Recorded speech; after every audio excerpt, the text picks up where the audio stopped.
여러 가지 이야기도 나누면서 1시간 정도 진행을 할 건데요.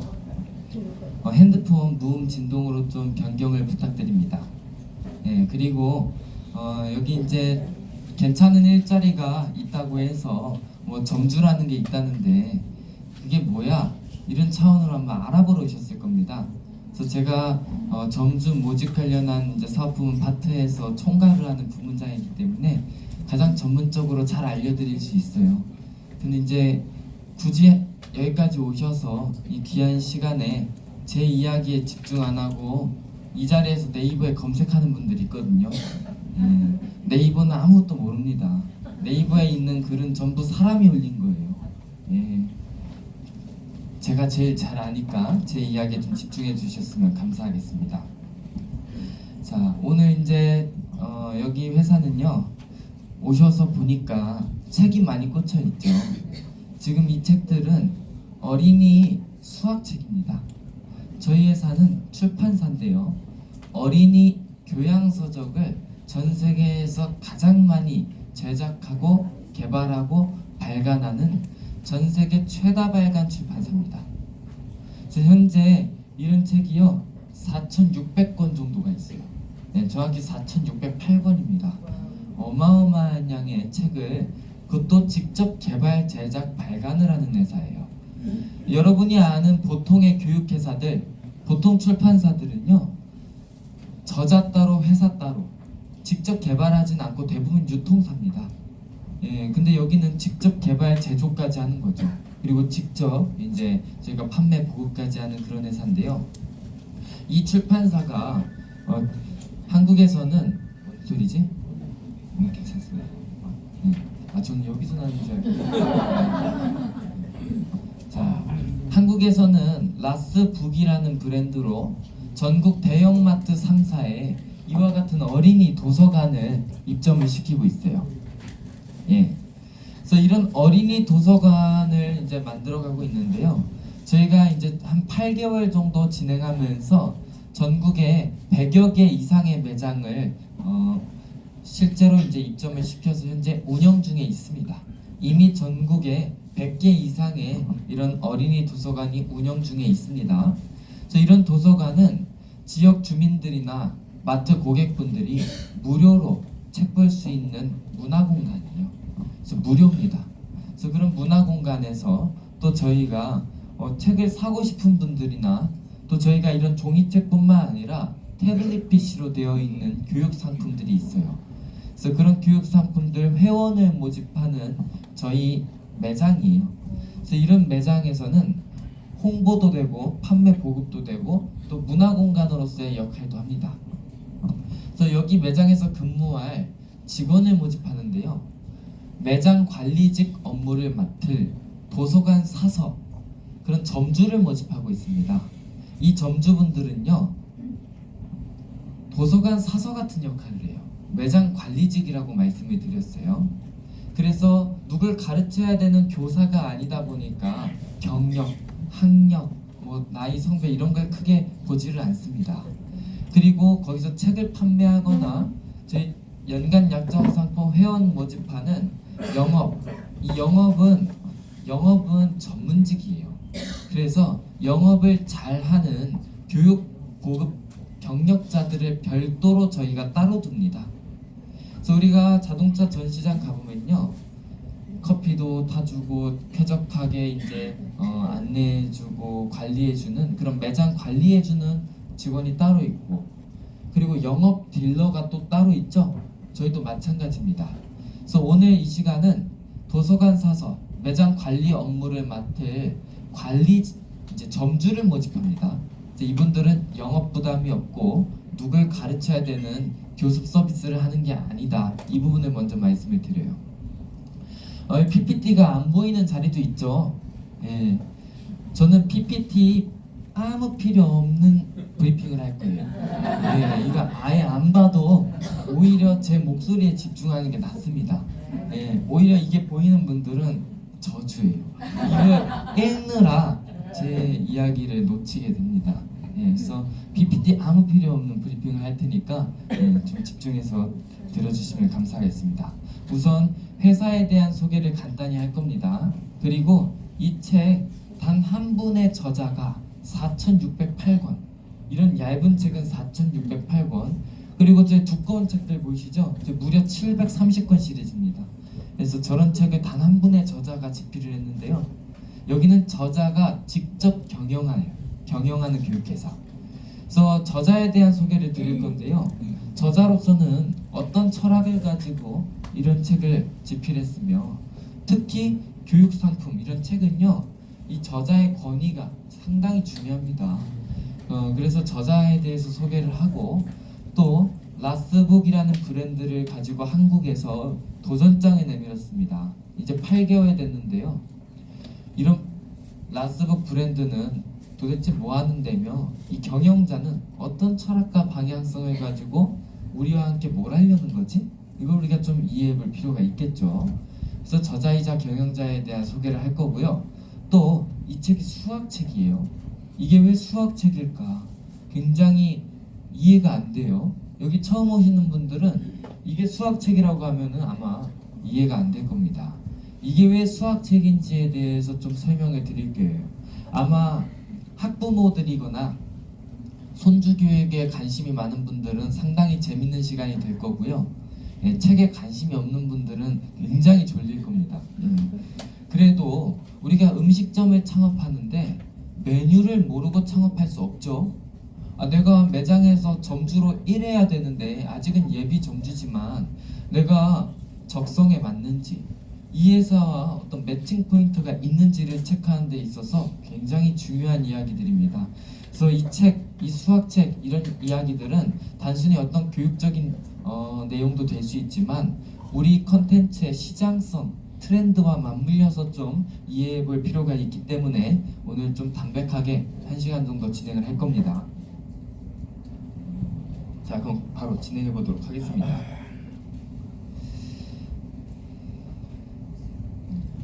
자, 라스북이 이제 브랜드명이죠. 저희 라스는 LAS, 이게 리버럴 아츠 스쿨이란 뜻입니다. 리버럴 아츠는 기초교양이란 뜻이죠. 다르게 또 인문학에 대한 필요성을 이야기하는 의미이기도 해요. 수학은 광범위한 인문학적 소양을 바탕으로 삼습니다. 수학이 공식 외우고 문제 푸는 과목이고, 우리는 수학을 공부할 때 거의 연산을 대부분을 했었는데, 무슨 수학이 광범위한 인문학적 소양을 바탕으로 삼는다는 거지? 아마 이해가 안 되실 겁니다. 과거에 우리가 배웠던 수학과 현재 AI 시대에 필요한 수학 교육은 완전히 다릅니다. 우리 회사에서 그렇게 주장하는 것이 아니라요, 전 세계적인 흐름이에요. 지금 전 세계가 AI 인재 발굴이 굉장히 중요한 미션이 됐죠. 우리나라도 AI 인재 발굴의 100조를 공약한다든지, 국회에서 독서 국가 선포식을 이제 선포하고, 지자체별로 이제 학교나 이런 지자체 도서관에 책을 계속해서 이제 꼽으면서 우리 아이들에게, 주민들에게, 국민들에게 독서에 대한 중요성을 강조하고 있습니다. 이게 전 세계적인 현상이에요. 특히 우리나라가 아닌 유럽이나 미국, 중국은 우리보다 수백 배 정책적으로 과감하고 적극적입니다. 그러면 우리가 수학에 대해서 좀 살펴볼 필요가 있겠어요. 우리가 생각하는 수학은 연산, 공식 외우고 문제 푸는 거죠. 우리는 1 더하기 5, 12 더하기 13, 120 더하기 125, 곱하기, 나누기, 빼기, 루트 더하기 빼기 곱하기 나누기, 대분수, 가분수, 계속 더하기 빼기 곱하기 나누기를 합니다.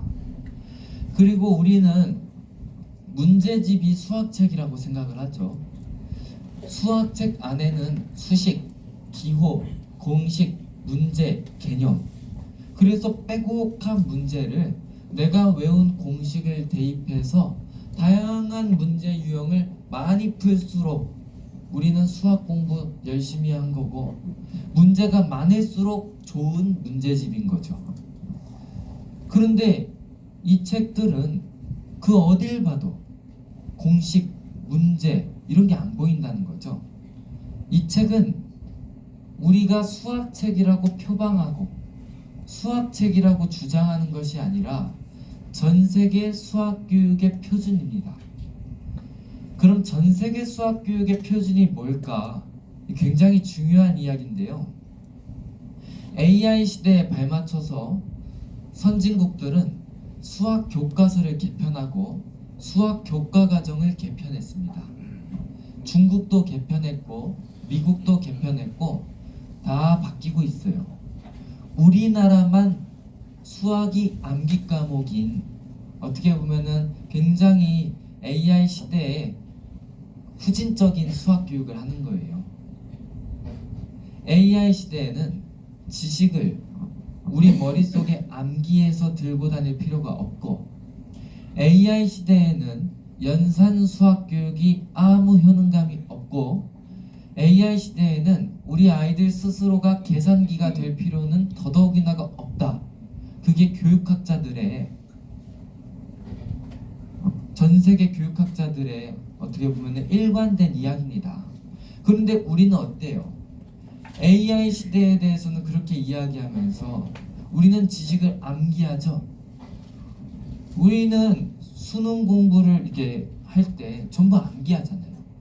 그리고 우리는 수학 교육도 암기 과목이잖아요. 공식 외우고 또 문제 푸는 거죠. 근데 그런 게 앞으로는 의미가 없습니다. 앞으로는 이 스마트폰을 들고 다니면서 지식을 활용하는 시대라는 거예요. 외울 필요가 없다는 거예요.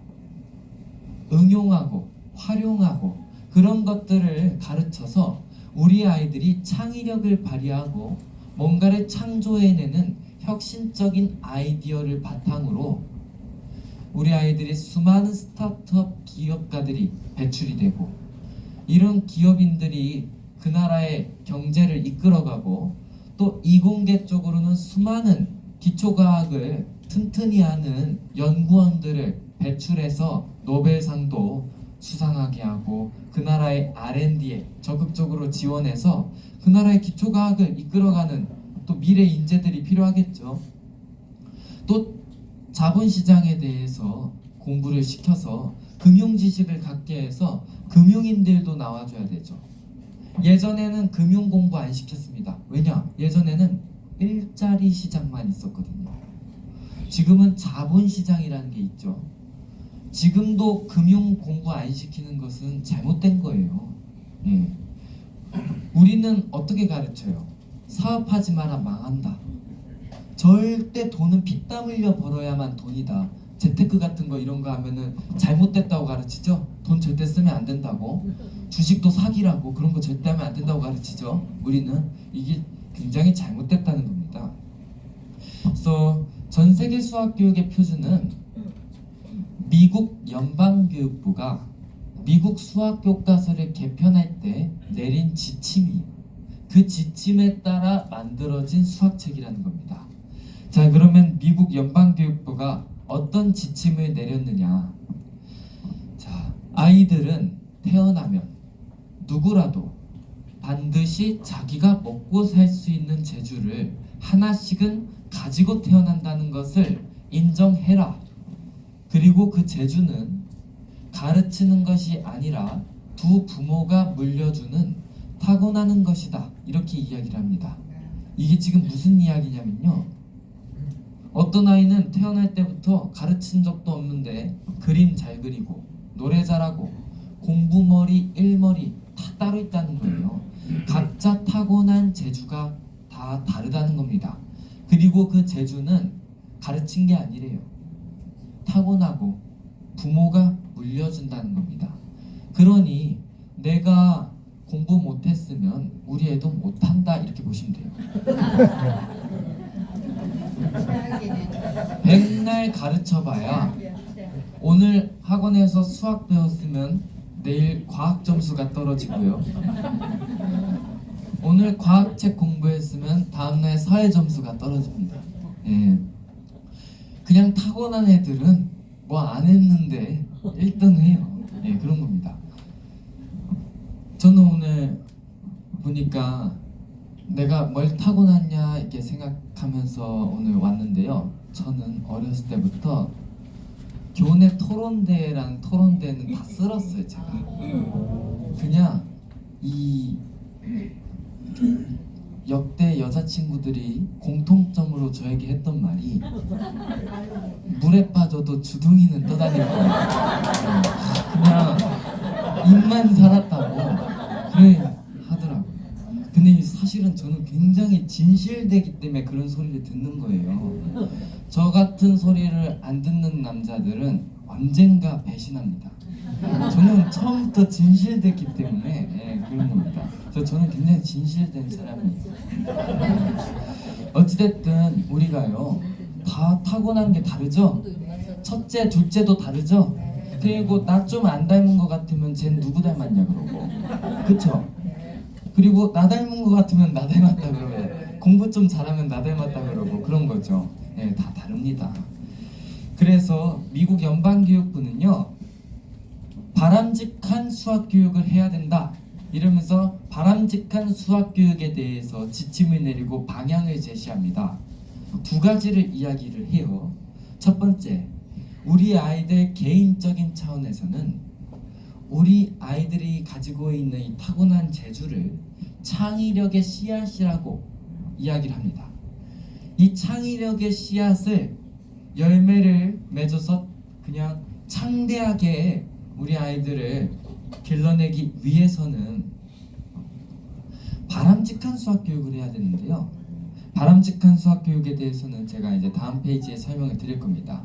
그래서 바람직한 수학 교육을 하게 되면 우리 아이들 개인적인 차원에서는 미래 직업 선택의 나침반 역할을 우리가 제공할 수 있다는 겁니다. 저는요 세상에 이렇게 직업이 많은 줄 몰랐어요. 이 자리에 계신 분들도 직업이 다 다를 겁니다. 근데 우리나라처럼 직업 교육 안 하는 나라도 참 드물어요. 무슨 과학자, 대통령밖에 몰라 애들이. 의사랑 진짜 직업 많거든요. 이게 왜 그런 줄 아세요? 우리 아이들의 적성을 제일 잘 아는 게 부모입니다. 그럼 우리 아이들이 솔직히 뭐가 타고났는지 딱 보여요. 말을 잘하는지, 손재주가 뛰어난지, 그림을 잘 그리는지, 노래를 잘하는지, 그쵸? 그럼 또 그 타고난 재주에 걸맞게끔 직업 선택의 나침반 역할을 우리 부모들이 제공을 해야 되는데요. 우리는 가정이든 사회든 학교든 교육의 목표가 오로지 대학 입시입니다. 좋은 대학 가는 것만이 최고의 선이고 최고의 목표죠. 그러다 보니 우리 아이들이 어떤 직업을 선택해서 어떤 가치 있는 일을 하면서 본인이 어떻게 먹고 살아야 될지에 대해서 그 방향성을 제시하진 않고 오로지 어느 대학 갈지만 이야기를 하는 거예요. 이게 쉽게 말해서 뭐예요 이게? 자, 어떤 아이가 이렇게 이야기를 합니다. 나 대통령 될 거예요. 근데 대통령이 되기 위해서 노력하는 아이는요 그걸 꿈이라고 이야기할 수 있습니다. 대통령이 되겠다고 하는데 아무 노력도 안 하면 그거는 개꿈이에요. 그쵸? 안 그런가요? 그쵸? 그런데 우리가 내가 이렇게 어떤 직업을 선택을 해서 내가 이렇게 되기 위해서는 어떤 과정이 필요해요. 대학은 과정이에요.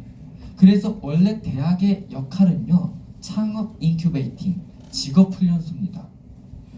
그래서 우리는 대학에서 어떤 전공을 선택하고 그 전공을 열심히 공부하고 갈고 닦아서 그걸 업으로 사회에서 먹고 살아야 되는 게 올바른 방향이고 그렇게 우리 아이들에게 제시를 해야 되는데 반대입니다. 반대. 그러다 보니 우리 아이들 지금 현재 어떻습니까? 전공과 사회에서의 직업이 전부 달라요. 저는 같은 케이스가 10%도 안 된다고 봐요. 솔직히 이 자리에 계신 우리 분들 20, 30대 자녀들을 떠올려 보세요. 대학에서의 전공과 사회에서의 직업이 같은지 거의 다 다릅니다. 이게 굉장히 잘못됐다는 거예요. 이걸 좀 바로잡자. 우리도 미국처럼 미래 직업 선택의 나침반 역할을 제공해야 된다는 거예요. 또 국가적인 차원에서는 바람직한 수학 교육을 통해서 첨단 산업 기술자들을 육성해야 된다는 거예요. 첨단 산업 기술자들이라는 것은 뭐냐면요, 첨단 산업, AI, 반도체, 로봇공학, 우주산업, 국방산업과 같은 그 나라의 미래를 이끌어갈 수 있는 그 나라의 어떻게 보면은 핵심 사업 분야들이죠. 그래서 이런 첨단 산업 분야에 수많은 인재들을 발굴해서 산업 경쟁력, 국가 경쟁력을 확보하는 것이 바람직한 수학 교육이라는 건데, 우리는 어때요? 우리는 문과는 로스쿨 법대, 이과는 의대, 지금 이런 형국입니다. 그러다 보니 우리는 첨단 산업 기술자들이 안 나와요. 이게 굉장히 심각한 문제입니다. 그래서 우리나라 교육학자들뿐만 아니라 저부터가 애가 둘인데, 저도 학부모로서 입시라는 현실과 이런 이상적인 교육 사이에서 상당히 회의감과 괴리감을 느껴요. 예, 아마 많이들 그럴 겁니다. 그러다 보니 요즘 사교육 시장에 변화가 있습니다. 예전에는요, 입시를 우리가 굉장히 강조했죠. 좋은 대학 가라고. 근데 요즘은 어떻냐? 저출산인데도 오히려 사교육비 객단가는 매년 증가합니다. 통계 자료를 보면. 이게 무슨 의미냐면 하나 낳아서 잘 기르자. 요즘 20, 30대 학부모들은 그런 것 같아요. 하나 낳아서 잘 기르자. 그래서 오히려 사교육비는 늘었어요. 그래서 요즘 굉장히 어떻게 보면은 인기가 많은 게 오히려 영어 유치원, 어학원, 유학원, 특히 국제학교. 국제학교 얼마인 줄 아세요? 수천만 원입니다. 엄청 비싼데도 불구하고 줄 서 있어요. 영어 유치원 월 원비가 250만 원인데 줄 서 있는 거 아시죠? 못 들어갑니다. 그럼 이런 현상이 왜 있느냐? 바로 우리 대한민국 대학 졸업하고 취업률이 25%예요. 그런데 이 25%의 거의 대부분이 인서울일 겁니다. 지방은 알바 공화국이에요. 지금 취업이 너무 안 되죠? 그러다 보니 지금 다 탈출해라, 미국으로 가라, 지금 이런 느낌으로 저는 사실 받아들였거든요. 그렇게 해석이 됩니다. 실제 제 주변에 있는 학부모들 모임에 가더라도 다 국제학교 얘기하고 영어 유치원 얘기하고 다 유학 얘기예요. 그래서 이런 어떤 시장의 변화가 있습니다. 그래서 이 책을 집필한 저자이자 이 회사의 경영자이신 데이비드 박사님은 해석기하학 전공자예요. 수학자입니다. 프랑스 파리 제7대학 디베로트 대학에서 해석기하학을 전공하고 또 영국 런던 LSE 정치경제대학교에서 금융수학을 전공한 수학자입니다. 수학자가 책을 이렇게 많이 썼어요. 이분은 원래 해석기하학을 전공한 사람들은 보통 국방과학이라든지 이런 쪽에서 주로 연구한다든지 활동을 많이 하는데, 이분은 수학책을 씁니다. 미국의 3대 교과서 출판사에서 수학책을 쓰다가 스탠포드의 에머스라는 수학연구소에서 연구 주임 교수로 이제 계셨는데, 그 당시에 8년 반을 스탠포드의 교수로 계셨습니다. 이 에머스는 스탠포드 내에서도 굉장히 큰 연구소인데요. 연구 주임 교수는 뭐 하는 분들이냐면요, 어떤 연구 프로젝트를 가지고 비즈니스 하는 분들이에요. 우리나라는 대학이 어떤 공부를 한다 이렇게들 생각하는데요, 미국이나 중국의 사립대학은 좀 다릅니다. 스탠포드는 이런 연구소가 1,500개예요. 중국 칭화대는 4,000개가 넘는다고 합니다. 이런 연구소들은 일종의 창업 인큐베이터, 다 취업 훈련하는 곳들이에요. 그래서 이런 데에서 다 인턴 사원으로도 또 연구 펠로로 이런 식으로 활동을 하다가 이제 다 취업을 하는 거죠. 네, 상당히 저는 부러워요, 이런 것들이. 어찌됐든 이분은 미국이 연방 정부 차원에서 아까 제가 서두에 말씀드린 대로 수학 교과서를 개편할 때 스탠포드에서 캘리포니아 주교육청의 연구 프로젝트와 예산을 이제 받아서 미국 수학 교과서를 이제 맡아서 하죠. 그때 연구 주임 교수였던 데이비드 박사님이 미국 수학 교과서를 임상 주관했습니다. 한국계 학자가 미국 수학 교과서를 임상 주관했다. 사실은 대단한 거죠. 예. 그런데 이 이야기를 저만 하는 게 아니라 우리나라 언론에도 나와 있는 얘기예요. 근데 데이비드 박사님은 너무 서러워해요. 미국에서는 내 책을 인정해주고, 미국에서는 물론 고단했긴 했지만 고단함 속에서도 어쨌든 결과적으로는 한국계 학자로서 미국 수학 교과서를 임상 주관했고 이런 활동들을 할 수 있었는데, 한국 사람들이 거짓말일 거라고, 어떻게 이렇게 많은 책을 한 사람이 썼냐, 아마 스탠포드 교수도 아닐 거다, 그리고 무슨 한국인이 미국 수학 교과서를 임상 주관했다는 게 말이 되냐 이래요. 그리고 언론에 나와 있다고 보여주면 이것도 조작일 거다. 아니 왜 그러는 거지? 아니 같은 어떻게 보면은 자국민이 이렇게 했다고 하면 좀 자랑스러워해야 되는데 오히려 우리 한국 사람들이 손가락질했다는 거예요. 참 어떻게 보면은 슬픈 이야기입니다. 저는요 근데 비단 데이비드 박사님뿐만 아니라요, 우리나라에서 어떤 영웅적으로 글로벌적으로 뭔가 이렇게 했던 분들이 항상 인터뷰 때 하는 말이 우리나라 사람들한테 그렇게 모욕을 받았다고 해요. 실제로 그렇습니다. 예, 그래서 참 저는 이 회사에 입사한 지 이제 3년이 좀 돼가는데 저는 이 데이비드 박사님을 굉장히 존경을 해요. 예, 그래서 이분은 우리나라 교육을 바꾸기 위해서 헌신을 해요. 그래서 지금 전국 초등학교 120여 군데 책을 수천 권씩 기부를 했어요. 학교 도서관에, 교회 작은 도서관에도 기부하고, 또 국가시설에도 도서관을 그냥 만들어주고 거기서 책도 안 팔잖아요. 상업성 하나도 없는 문화공간으로서 뭐 국립과학관 같은데 이런데 기부도 하고, 또 전국의 대형마트 300개의 이런 도서관을 만들어서 지역 주민들에게 무료로 개방하고, 사실 이런 비즈니스를 기획하는 그 어떤 철학에는 우리나라 아이들을 위함이 있는 거예요. 예. 그래서 어찌됐든 이런 책이 어마어마하게 많은데 무려 4,608권, 영문 한글로 이렇게 유아부터 시니어용까지 전 연령을 대상으로 이제 저희가 컨텐츠를 개발하고 발간해서 이제 종이책뿐만 아니라 IT북, DT북까지 이런 디지털 교육 서비스 상품까지 이제 판매 보급을 개시를 했죠. 저희 회사는 AI 교육 서비스를 구현해서 올해 선보입니다. 올해 선보여요.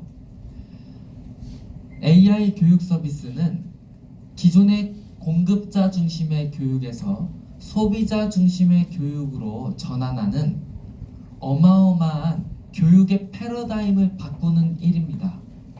이게 무슨 이야기냐면요, 우리가 기존에 가지고 있는 교육이라는 패러다임은 이런 겁니다. 누군가에게 배우러 간다, 또는 누군가가 가르치러 온다. 교육은 배우거나 가르치는 겁니다. 그래서 우리가 생각하는 교육은 오로지 공급자 중심의 교육에 매몰되어 있어요. 공급자 중심의 교육은 세 가지 특징을 이야기해요. 첫 번째, 가르치는 방법이 똑같다. 가르치는 사람도 한 명이고 교사형 지도서도 하나죠. 두 번째, 교과서도 하나죠. 이 교과서는 지식을 외우게 되어 있습니다. 그러나 지혜를 주지는 않아요. 그리고 수학이라는 것은 매스메릭스, 일반적인 지식의 체계, 원래 이치를 깨닫는 학문이에요. 원래 최초의 수학책은 다 말로 써 있었습니다. 문제집 아니었어요. 원래 최초의 수학책은 다 말로 써 있었습니다.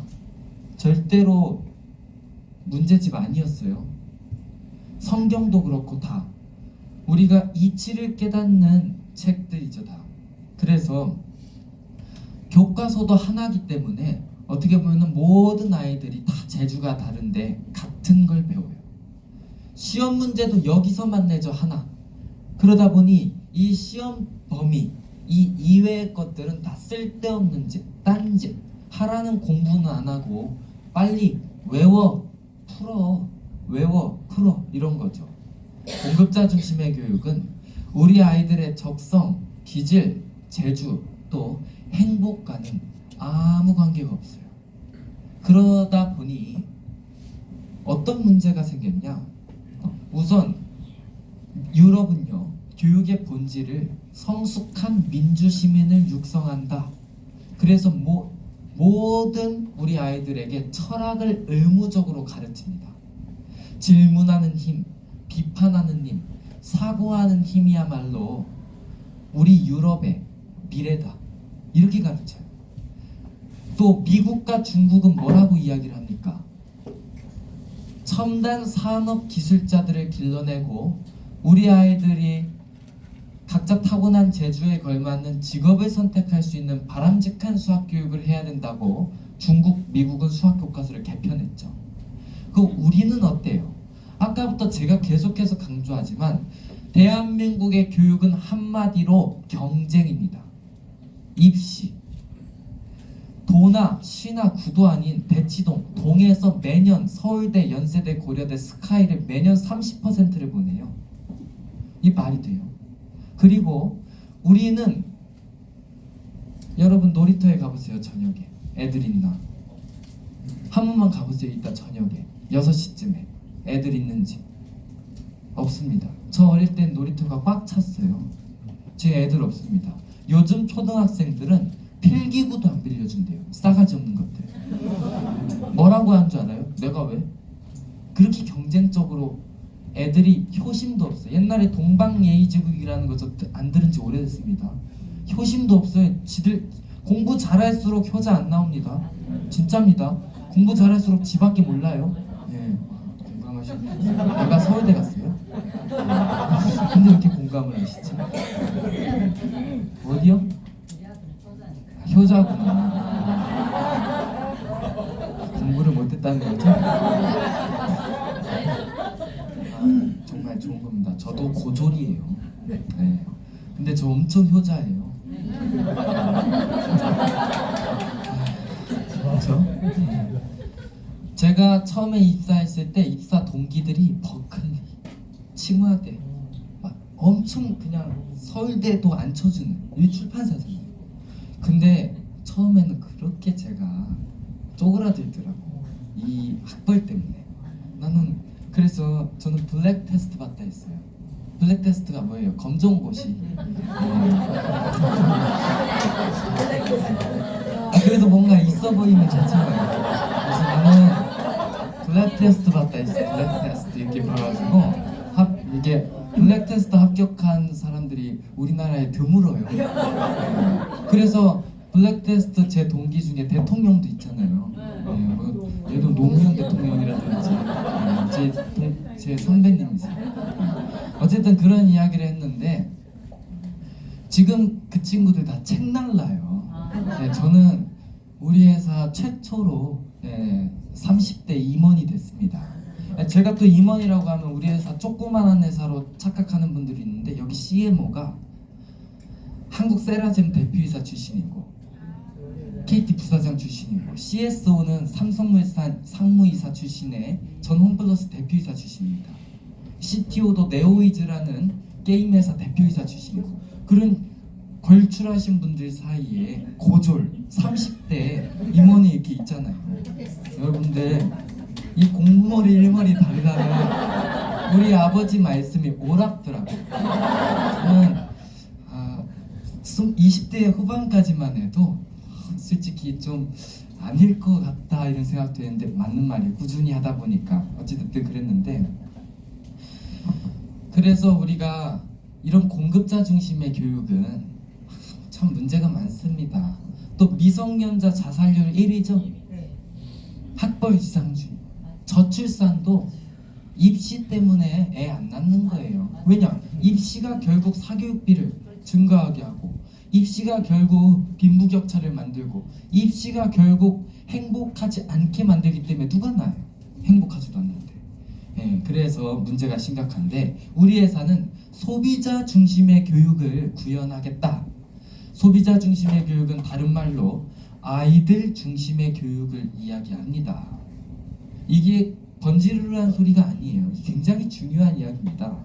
아이들 중심의 교육은 뭐냐면요,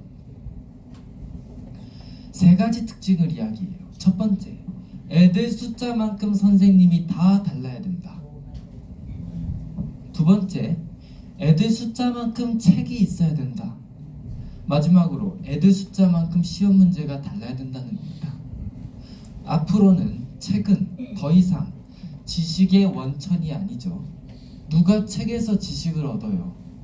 스마트폰만 있으면 얼마든지 지식을 얻을 수 있고, 앞으로는 지식을 외워서 내 머릿속에 들고 다닐 필요가 없다.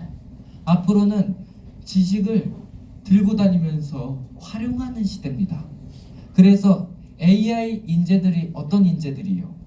AI 툴을 활용해서 여러 개의 업무를 하는 게 AI 인재 아니에요? 옛날에는 전문직이나 이런 직원들이 한 우물만 팠죠. 요즘은 여러 가지 일을 하잖아요. AI를 활용해서. 그쵸? 그래서 소비자 중심의 교육이 필요한 거예요. 앞으로는 책을 보다가요, 나 이거 몰랐네. 나 이거 너무 알고 싶어. 뭐가 궁금해야 네이버에 쳐보든 챗 GPT에 쳐보든 할 거 아니에요. 요즘 애들은 궁금한 게 없어요. 질문하지도 않고 그냥 집에서 유튜브 쇼츠나 보고 있는 거죠. 그렇게 보면서 생각하는 힘은커녕 오히려 편향되죠. 가짜 뉴스에 선동된다든지 가짜 정보에 선동된다든지, 특히 요즘은 AI 기술이 계속해서 진보하면서 진짜와 가짜를 판별하는 것조차도 너무 어려워가는, 그쵸? 예. 참 그렇습니다. 예. 그런데 이제 책을 보다가요, 모르는 게 있으면 그 자리에서 선생님을 불러내요. 이게 우리 회사가 올해 선보일 AI 교육 서비스 상품 DT베이스 매스북을 이야기하는 겁니다.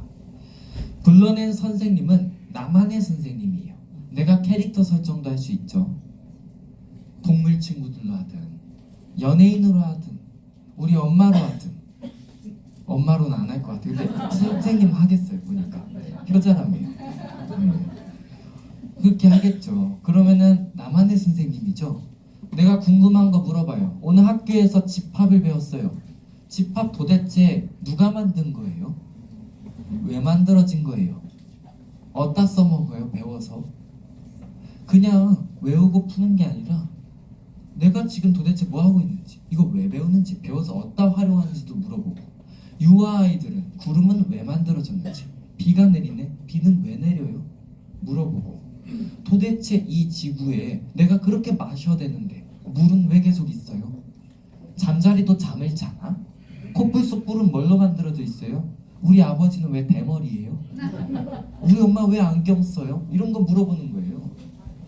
물어보고 이거 어디서 많이 보던 겁니다. 여러분들의 자녀들은 어린 시절 여러분들에게 끊임없이 뭔가 물었을 거예요. 모든 아이들은 미국 연방교육부 말에 의하면 천재입니다. 각자의 영역에서 천재예요. 모든 아이들은 호기심 대망이고 창의력 대망이고 엄청난 능력을 가지고 있는데, 우리 사회는 이 아이들을 외우고 푸는 계산기로 만들었어요. 그러니 성인이 돼서 되는 게 없다 그래요. 이 세상은 되는 게 없는 세상이야. 난 왜냐? 나부터가 되는 게 없으니까. 예.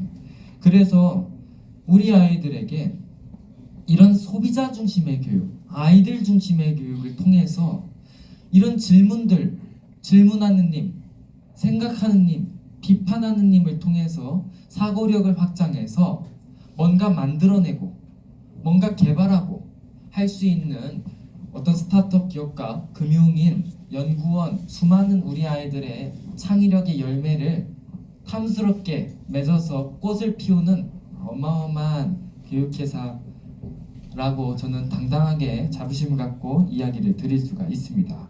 그래서 이 수학책, 이제 마지막으로 이 책이 수학책이다 이 얘기를 드린다고 했죠. 수학은 자연의 비밀을 알아내는 학문이죠. 자연의 비밀을 알아내는 학문. 그래서 자연의 비밀을 알아내는 학문이라는 수학책. 도대체 이게 왜 수학책일까? 수학은요, 모든 자연과학의 꽃, 모든 첨단 산업의 원천 기술입니다. 생물학, 화학, 물리학, 천문학, 컴퓨터공학, 토목공학, 모든 기초과학의 토대가 수학이에요. 수학자들은 암기하고 문제 푸는 사람들이 아닙니다. 수학은 절대 암기 과목, 문제풀이 과목 아닙니다. 우리가 생각하는 수학은 연산이에요. 그건 요리로 치면 그냥 중식, 일식 같은 수학의 한 카테고리일 뿐입니다. 우리는 연산이 수학의 전부라고 생각하고 배우고 가르쳐 왔어요. 이제 진짜 수학을 이야기합니다. 우리 회사에서 얘기하는 게 아니라 전 세계 수학자들이라면 이게 수학의 표준이죠. 자, 이 책들은요, 우리 아이들이 수학자가 되어보고 과학자가 되어보는 경험을 하게 해요. 수학자가 되어본다는 것은 뭐냐? 자연의 비밀을 알아내는 겁니다. 수학의 본질이 자연의 비밀을 알아내는 학문이기 때문이에요. 그리고 과학자가 되어본다는 것은 이 알아낸 비밀을 가지고 사람들을 행복하게 해줄 수 있는 뭔가를 만들어내는 거예요. 그게 첨단 산업입니다. 그러면은 우선 우리가 수학을 광범위한 인문학적 소양을 바탕으로 삼는다고 아까 제가 서두에 말씀을 드렸죠. 그럼 수학과 인문학이 도대체 어떤 상관관계가 있는 걸까? 왜 수학을 인문학적 소양을 기반으로 삼는다고 하지? 그럼 인문학에 대해서 우선 말씀을 드려보면요, 인문학은 사람들에 대한 이야기, 우리가 살고 있는, 우리가 살아왔던 사회에 대한 이야기입니다. 어떤 사람들의 창의적인 삶, 거룩한 죽음에 대한 이야기, 르네상스 시대, 고려 시대, 조선 시대, 아니면은 다른 문화권, 중동, 서양, 동양, 이런 우리가 살고 있는 시대에 대해서 공부해 보는 거예요. 그래서 우리 아이들에게 인문학적 소양을 길러주기 위해서 많이 보여줘야 합니다. 이런 사람들, 이런 시대를 데리고 가서 많이 보여주라는 거예요. 많이 본 아이들이 보이지 않아도 볼 수 있는 능력을 갖게 됩니다. 그리고 많이 들려줘야 합니다. 이런 이야기를. 많이 들은 아이들이 들리지 않아도 들을 수 있는 능력을 갖게 됩니다. 그리고 우리 아이들이 살고 있지 않은 수많은 세상, 내가 왕으로도 살아보고 노예로도 살아보고 선조로 살아보고 이순신으로 살아보고 여성으로 살아보고 스티브 잡스로 살아보고 사기꾼으로도 살아보고, 뭐 그런 사기꾼은 안 되겠다. 어쨌든 책을 통해서 많이 가보게 해서 가보지 않아도 마치 가본 것처럼 꿰뚫 수 있는 능력을 길러내는 게 인문학적 소양을 길러내는 거예요. 여러분이 이런 생각해 본 적 있으십니까? 내가 이 나이쯤 돼보니 사람 보는 눈 생겼다. 이런저런 시행착오, 이런저런 경험을 해보니까 뭘 하면 안 되고 뭘 해야 되는지 알겠다. 다시 태어나면 난 이렇게 하겠다. 이런 생각 해보셨죠? 이건 여러분들이 살면서 여러분들이 경험하면서 쌓은 소양이에요. 그런데 사람은 수명이 짧습니다. 어떻게 직접 경험해서 쌓아요? 그러기에 너무나도 많은 실패와 좌절과 시행착오를 겪어야 돼요. 그래서 다른 사람들의 삶을, 창의적인 삶을, 거룩한 죽음을 간접적으로 습득하게 해서, 체득하게 해서 우리 아이들이 이런 인문학적인 소양을 쌓음으로써 어떻게 보면은 나는 그걸 꼭 당해야 알아? 난 안 당해도 알아. 그걸 꼭 해봐야 깨닫냐? 안 해봐도 알아. 이런 예측 프로그램을 가동하는 게 인문학적 소양이에요. 그래서 인문학적 소양이 뛰어난 아이들은요, 가보지 않아도 가본 것처럼, 들리지 않아도 들리고 보이지 않아도 보일 수 있는 예측 능력, 이 예측 능력이 오늘날 우리 아이들에게 가장 필요한 생존 능력입니다. 그래서 이러한 인문학적 소양을 바탕으로 수학자들은 생물학, 화학, 물리학, 천문학 모든 분야를 아울러야 되기 때문에 시야가 넓고 깊이가 깊어야 돼요. 마치 우리가 공무원이 사업하면 어렵다. 이게 왜 그래요? 시야가 좁기 때문에. 수학자들이나 AI 인재들은 시야가 넓어야 됩니다.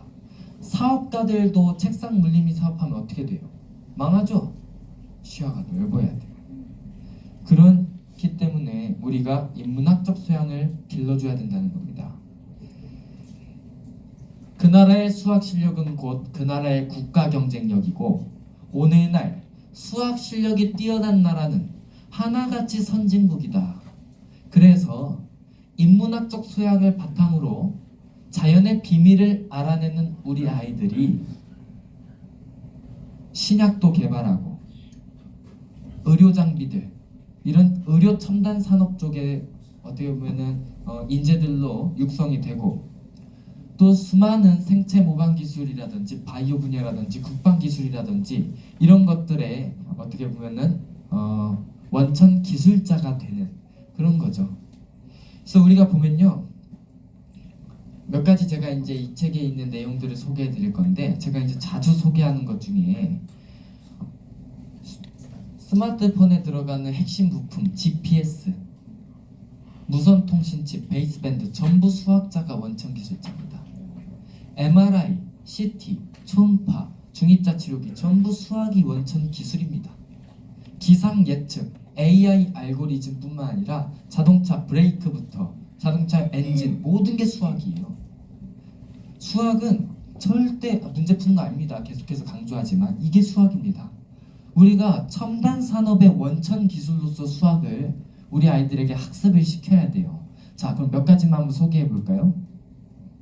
잠자리, 제가 잠자리 얘기를 많이 하죠.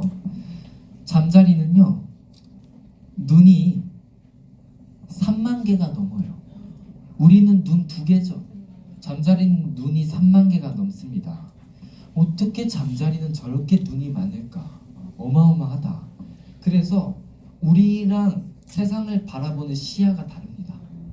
그래서 이 잠자리의 능력을 가지고 뭔가 만들어내보자. 그래서 잠자리의 눈의 비밀을 파헤쳐볼 거예요. 우리 아이들이 어떻게 잠자리는 이런 능력을 가지게 됐는지 그 비밀을.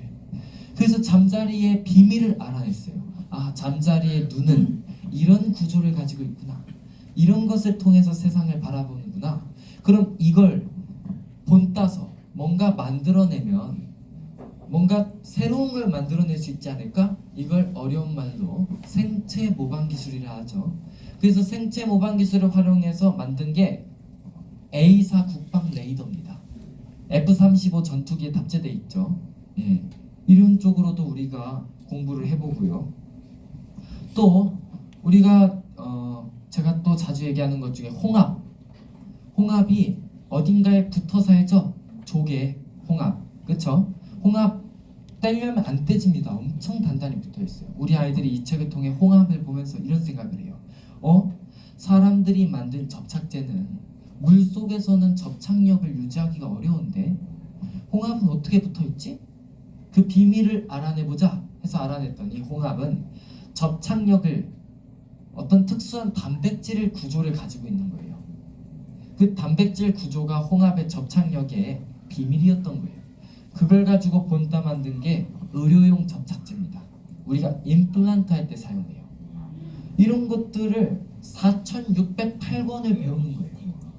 그럼 유아부터 이런 공부를 한 아이들과 앉아서 1 더하기 5, 6 더하기 7, 12 더하기 13을 500개, 1000개 반복한 아이들, 이 아이들은요 다릅니다.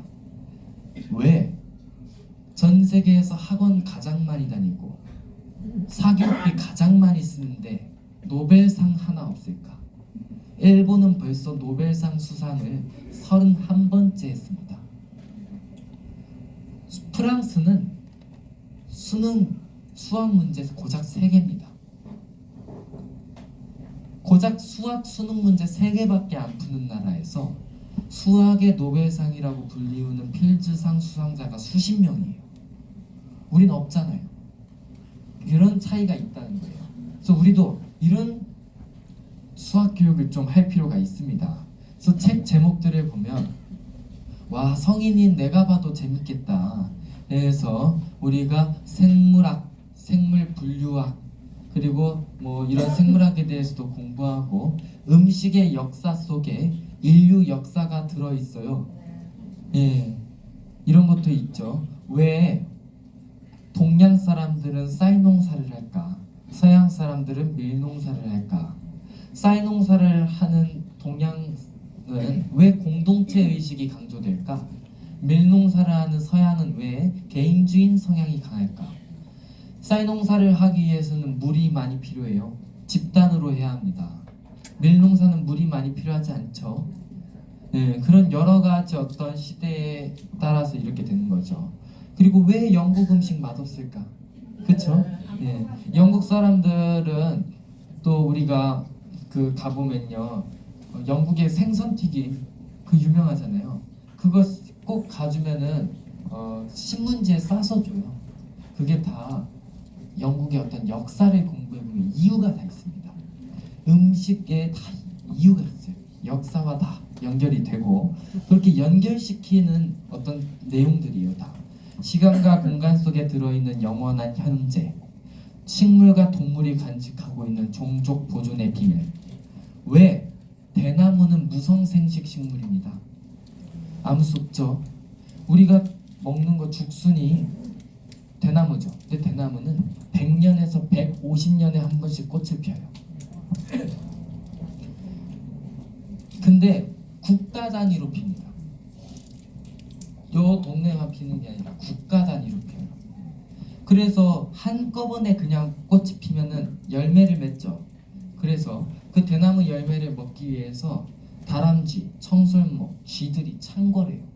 자, 그럼 그 대나무 열매 다 먹고 나면은 뭐 먹어요? 농작물 먹겠죠. 그래서 예로부터 대나무가 꽃을 피면은 그 나라 망한다 했어요. 예. 왜 가로수는 은행나무가 많지? 은행나무는요 병충해에도 강하고 뿌리도 깊어서 도로공사에도 잘 상하지 않습니다. 그리고 외관도 이쁘죠, 노란색으로. 근데 한 가지 문제가 있던 거예요. 뭐가 있냐? 냄새가 고약하다. 근데 은행나무는 암놈들만 열매를 피워요. 아, 그럼 순놈만 심으면 되잖아, 그쵸? 근데 은행나무의 비밀을 알아내 봤더니 15년이 지나야, 청소년이 되어야만 암수 구별이 되는 거예요. 그쵸? 그래서 어떻게 하지? 그래서 우리가 최근에 DNA라는 걸 알아낸 사람이 노벨 생리학상을 받았죠. 여러분, DNA라는 걸 알아낸 지 얼마 안 됐어요. 생각해보세요. 우리 이산가족을 찾습니다 프로그램 얼마 안 됐죠? 그래서 DNA라는 걸 알아내고 유전자 검사를 통해서 이제 암수 구별이 가능해진 거예요. 요즘 은행나무 열매 보기 힘듭니다.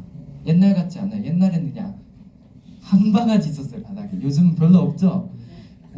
제가 왜 이런 이야기를 하냐, 지식을 뽐내기 위해서가 아니라요, 우리 아이들이 이 책을 읽은 아이들은요 걸어다니면서 차에 타서 창문 밖을 보면서 그 어디에서나 자연이 영감의 대상, 통찰의 대상이에요.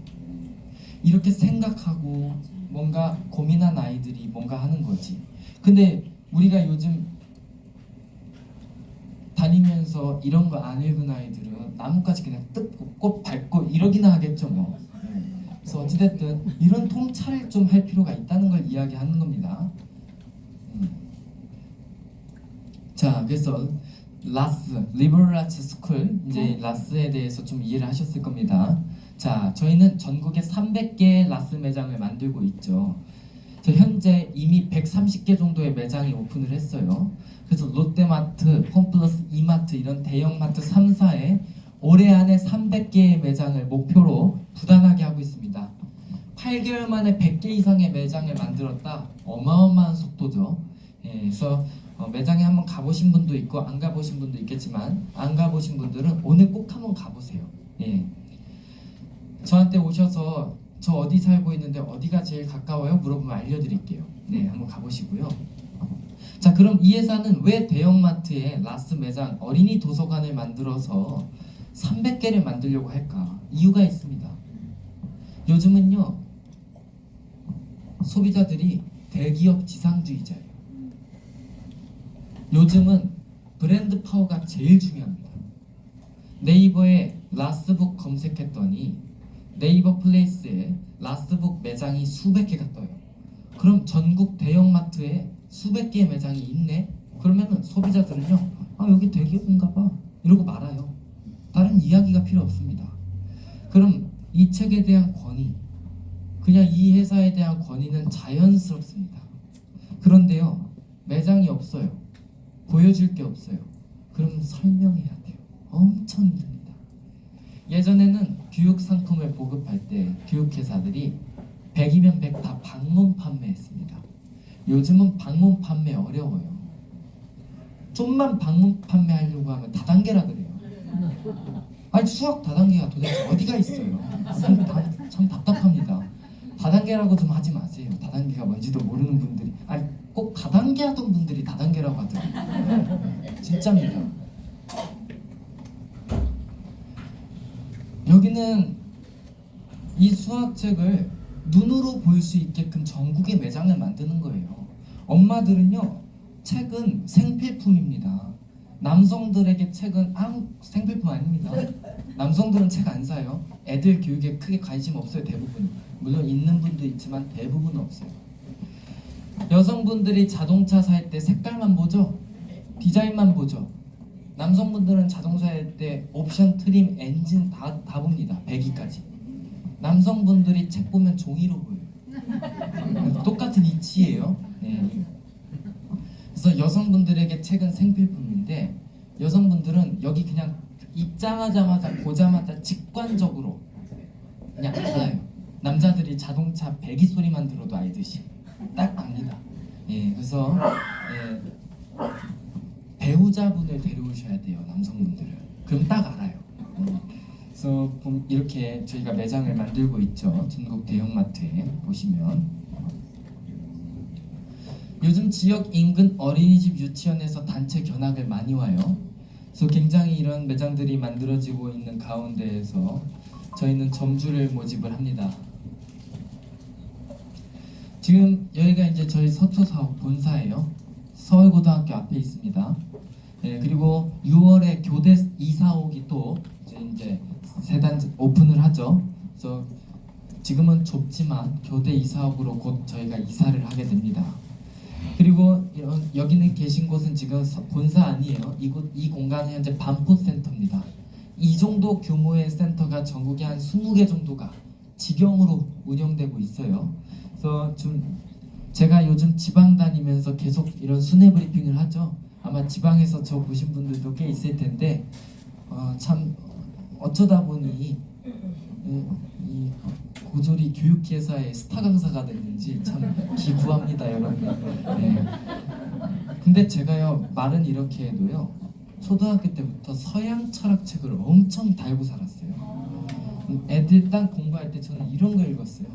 임마누엘 칸트의 순수 이성 비판부터 소크라테스의 변명, 하이데거의 책부터 뭐 그냥 니체부터 저는 그런 것만 읽었어요. 그래서 저랑 앉아서 라스에 대해서 토론하고 싶은 분은 언제든지 오시면 제가 자세히 알려드릴게요. 예. 그래서 인문학적 소양이 굉장히 중요하다는 것의 표본이 어떤 분이 저라고 이야기를 해주셔서 정말 제가 감동을 받은 적이 있습니다. 자, 전국에 이런 센터는요 점주를 모집하죠. 점주는 딱 300개 매장 이제 TO로 모집을 해가고 있습니다. 그래서 이런 저희 점주 모집을 이제 딱 어떻게 보면 영구적으로 모집하는 게 아니에요. 언제 마감할지 모른다 이 말씀을 드리는 거예요. 저희가 딱 인원에 맞춰서 모집하는 거예요. 그리고 또 지금 저희가 이런 센터에서 독서 지도사 양성 과정을 하고 있죠. 또 라스 영크단을 모집합니다.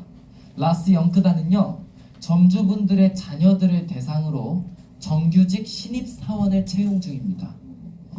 이들은 주 4일 근무하고 월 480만 원의 기본급여를 받습니다. 4대 보험 적용되고요. 정식으로 근로계약서 쓰고 임용하는 실제 정규직 신입사원들이에요. 점주분들의 자녀들 중 20살부터 35살 이내의 청년들을 대상으로 모집하는데요. 우선 지원하시면 첫 번째 서류 면접을 봐요. 그래서 직원 추천서 한 부, 자기소개서 한 부 이렇게 해서 이제 지원을 하게 되면 서류 면접을 봅니다. 서류 면접에서 합격하면 합격 통보를 하면 이제 교육을 받아요. 교육은 8주 과정인데요. 우선 4주간의 AI 교육을 받습니다. 저희 회사의 CTO 이제 이분이 조지아 대학에서 컴퓨터 사이언스 이제 컴퓨터 공학 박사 과정 이제 박사님이죠.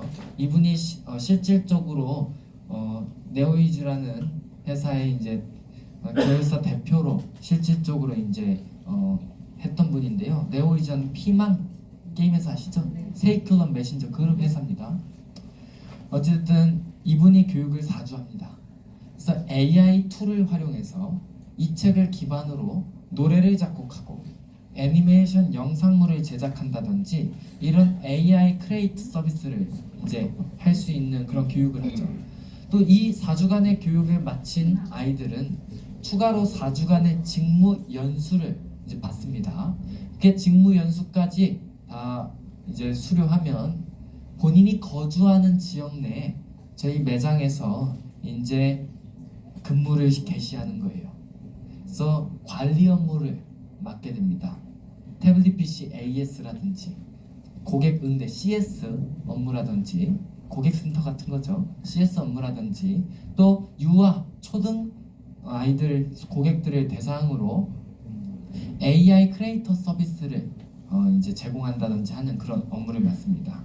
그래서 여기 계신 분들 자녀들 중에 어떻게 보면 취업을 준비하고 있거나 아니면 지금 현재 하고 있는 일에 만족하지 못하는 자녀들, 청년들 저희 회사에 어떻게 보면 지원하시면요. 보통 단순 반복 업무, 매일 다람쥐 책밟기 돌아가는 매너리즘, 반복되는 지긋지긋해. 또 나는 좀 창의적인 업무를 하고 싶어. 이 회사는 저 같은 사회초년생 청년들에게 기회를 줍니다. 그리고 그 기회를 통해서 본인이 성실하게 노력해서 결과를 만들면요 임원도 시켜주더라고요. 전 처음 봤습니다 이런 회사. 보통 30대는 안 시켜줘요 다. 절대. 그래서 정말 저는 자랑스럽고 또 굉장히 제 경영자에 대해서 존경심을 갖습니다. 점주는 계약하시면 단톡방에 입장하게 되는데요. 단톡방에 입장하시면 주기적으로 모집 공고가 올라가요. 이 모집 공고를 이제 올리면 지역, 지점 몇 명을 모집합니다. 그럼 지원하시면 돼요. 그러면 내가 원하는 매장을 이제 지원해서 요일을 협의합니다. 그래서 주 4일 하루에 5시간씩 매장을 운영합니다. 주 4일 하루에 5시간씩 그렇게 매장을 운영하게 되겠고요. 그렇게 했을 때 기본급을 받아요. 그래서 직장 생활하듯이 기본급 받으면서 내가 일할 수 있다. 이게 굉장히 장점이 되겠죠. 그리고 이제 가족이 함께 매장을 운영하는 게 가능해요. 부부가, 부모 자식, 형제, 인척이 이틀은 나, 이틀은 딸, 하루는 나, 내일은 우리 남편, 모레는 우리 딸, 뭐 이런 식으로 한다든지, 파트타임으로 한다든지, 뭐 이번 주는 나, 다음 주는 남편, 이런 식으로 가능하다는 거예요. 그리고 간혹 투잡으로 좀 하고 싶은 분들 중에 나는 주 4일 하루에 5시간이 아니라 주 이틀 하루에 10시간 하고 싶다. 그러면 한시적으로 저희가 좀 이제 협의하에 가능할 수 있습니다. 예. 그래서 저희가 지금 매장을 늘려나가는 가운데이기 때문에 한시적으로 가능할 수 있으니까 그런 분들은 저한테 별도로 담당 직원 통해서 문의하시면 제가 답을 드릴게요. 자, 위탁 점주 방식으로 모집해요. 위탁 점주 방식은 뭐냐? 백화점 매장이 다 위탁 점주 방식이에요. 요즘 프랜차이즈 위탁 점주 방식은 많이 채택해서 합니다. 왜 그러냐?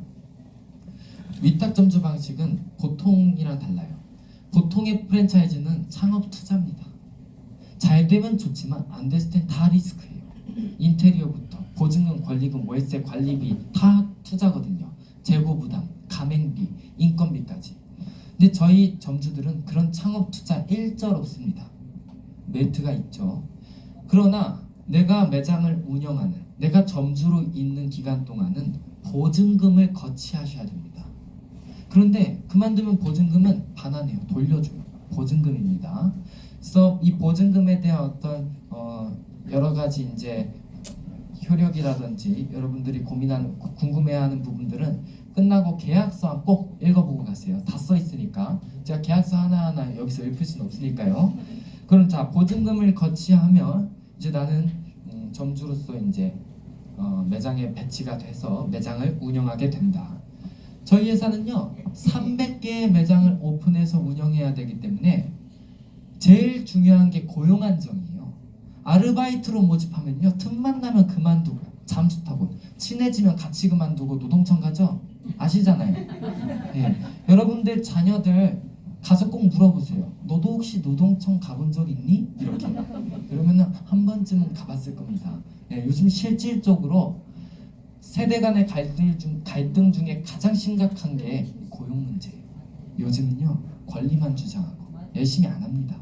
실제로 그렇습니다. 네, 아니면 용돈 줄 테니까 설거지 한번 시켜보세요. 어떻게 하는지. 그 딱 보면 압니다. 네, 요즘 쉽지 않아요. 그래서 보증금 거치는 우리 회사 입장에서는 필수예요. 이거 안 하면 망합니다. 빛의 속도로 망해요. 아르바이트는 절대로 주인의식 없습니다. 자, 그럼 보증금을 거치한 저희 점주분들은 각자 계약 정책에 따라서 이제 급여 정책이에요. 그래서 1,000만 원부터 6천만 원 점장까지 이렇게 저희가 구분합니다. 우선 3천만 원 보증금을 거치한 부점장은 주 4일 근무하면 240만 원의 기본급여를 받습니다. 여기에는 교육비, 식비, 뭐 주차비, 예를 들면 교통비 이런 게 다 포함된 금액이에요. 자, 그렇게 240만 원을 받고요. 점장은 400만 원의 기본급여를 받습니다. 여기서 3.3% 원천징수 공제하고 지급해요. 세전 금액입니다. 예. 그리고 이제 매출에 따른 성과금이 있어요. 성과금은 20%입니다. 매장에서 내가 이제 책을 판매하거나 회원을 모집하면 성과금이 20%예요. 그런데요, 영업 부담 안 드려요. 영업 직원 따로 있습니다. 안 팔아도 돼요. 점주분들이 책을 잘 팔 거라는 기대는 없습니다. 예. 영업은 철저히 전문직이에요. 예. 여러분들은 매장 관리직입니다. 예. 매장 관리 업무도 엄청, 왜냐? 저희 매장이 큰 데는 100평, 200평, 300평 이래요. 관리도 쉽지 않아요.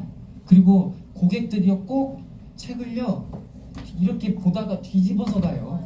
아시죠? 그리고 책상에 이렇게 놓고 간다든지 꼭 그렇습니다.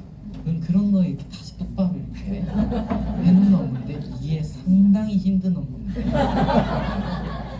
어떤 분은 너무 심심한 게 가장 고단해요. 여러분 어디 가서 한 달에 200만 원, 400만 원 벌려면요 얼마나 고생하는데 심심해서 괴롭다는 분들은 제발 그냥 하지 마십시오. 예, 어찌됐든 그렇고요. 매장 관리 업무를 맡아요. 자, 계약을 하시면 2달 뒤부터 급여가 발생합니다. 2달 동안 교육받고 지점 배치 협의하는 거예요. 교육은 독서지도사 소양교육입니다. 그래서 매주 수요일마다 이곳 반포센터에서 오전 11시부터 1시까지 2시간가량 교육을 받고 식사를 제공합니다.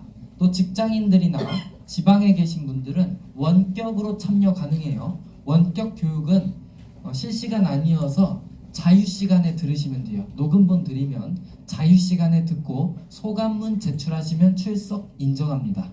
교육비는 유료교육으로 60만 원을 지불하셔야 되고요.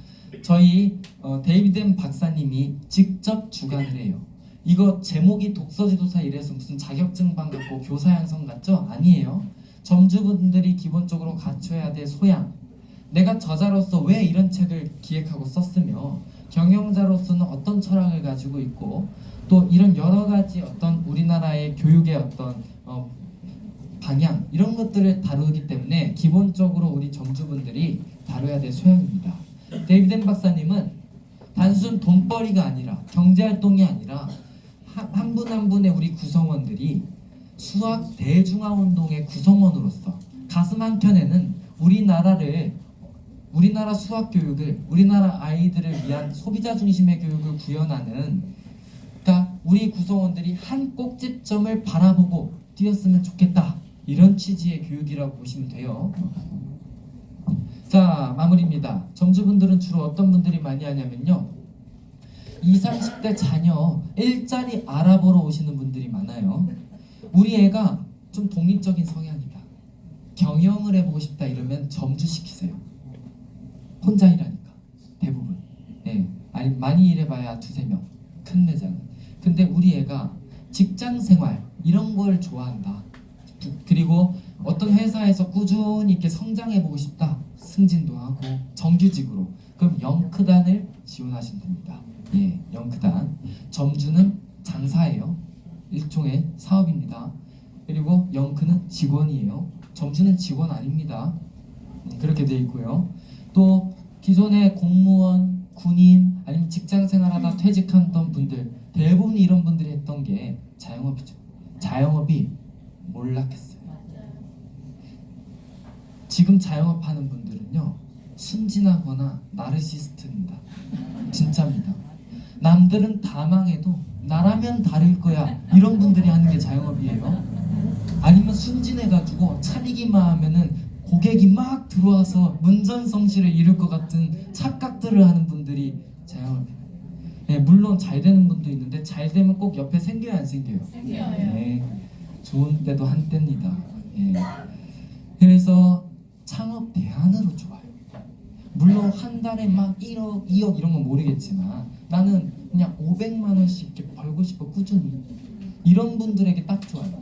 그리고 뭐 이틀 10시간이든 4일 5시간이든 이렇게 워라밸을 중시하는 분들에게도 좀 잘 맞겠죠. 노동 강도도 어떻게 보면은 준수합니다. 경력, 학력, 나이 성별 안 봐요. 예. 그래서 저희 점주분들께 좀 하시면은 참 메리트가 있겠고, 이제 딱 3분 안에 끝내겠습니다. 가장 많이 하시는 질문들이 있어요. 참 기괴한 질문입니다. 왜 이렇게 잘해주냐요? 왜 이렇게 많이 주냐고 물어요. 우리 회사의 도소매 조직입니다. 백종원 씨가 운영하는 더본코리아, 최근 노사 간의 갈등 아시죠? 거기 연동부역카츠인가? 거기 가맹점주분들이 자기들이 창업해놓고 망했다고 본사 공격해요, 안 해요? 하죠. 요즘은요 어려워요. 그렇게 우리가 300개 매장을 만들어 놓고 뭐하러 망할 짓을 합니까? 그럼 이 매장을 지키는 우리 구성원들이 기본적인 생활안전성은 보장이 돼야 되는 거예요. 점주들은 생활안정성을 보장받고 회사는 고용안정을 보장받아야 돼요. 틈만 나면 그만두고 또 가르치고 또 가르치고 또 가르치고, 이게 어떻게 회사를 운영합니까? 그렇죠? 그래서 이렇게 하는 겁니다. 만약에 우리가 아르바이트로 모집을 한다. 아르바이트는요, 지금 최저시급 1320원. 점주랑 똑같이 한 달에 80시간 근무한다고 치면요, 1320 곱하기 80, 85만원. 일주일에 15시간 이상 근무하면 주휴수당 20% 의무로 줘야 돼요. 100만원. 주 4일 점심 저녁 밥 줘야죠. 16끼입니다. 밥 주죠. 4대 보험에, 퇴직금에, 교육비도 줘야 돼요. 아르바이트는 교육할 때마다 그날 교육비랑 급여도 줘야 됩니다. 근데 가르쳐 놓으면은 그만둬요, 계속해요? 그만둬요. 또 가르쳐야 돼요. 또 가르쳐. 그래서 비용 편익 분석을 해보면요, 아르바이트생으로 모집했을 때 1인당 월 인건비가 150만 원이에요. 이런 아르바이트 매장별로 3명 놓는다고 치면요, 관리 감독해야죠. CCTV 놓으면 노동인권 침해입니다. 관리 감독할 관리 직원 뽑아야 돼요. 주 6일 근무 시키려면요, 정규직으로 월급 500 이상 줘야 됩니다. 그럼 인건비는 똑같아요. 똔똔입니다. 알바 직원으로 모집하나 점주로 모집하나. 그런데 효과는 완전히 다른 거예요.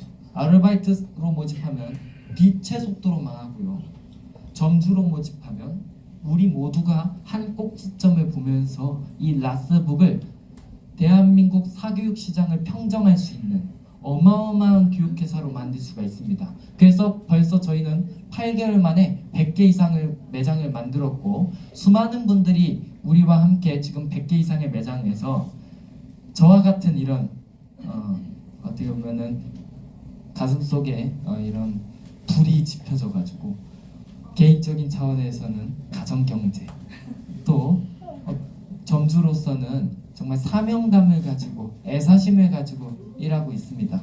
예, 이상으로 마치겠습니다.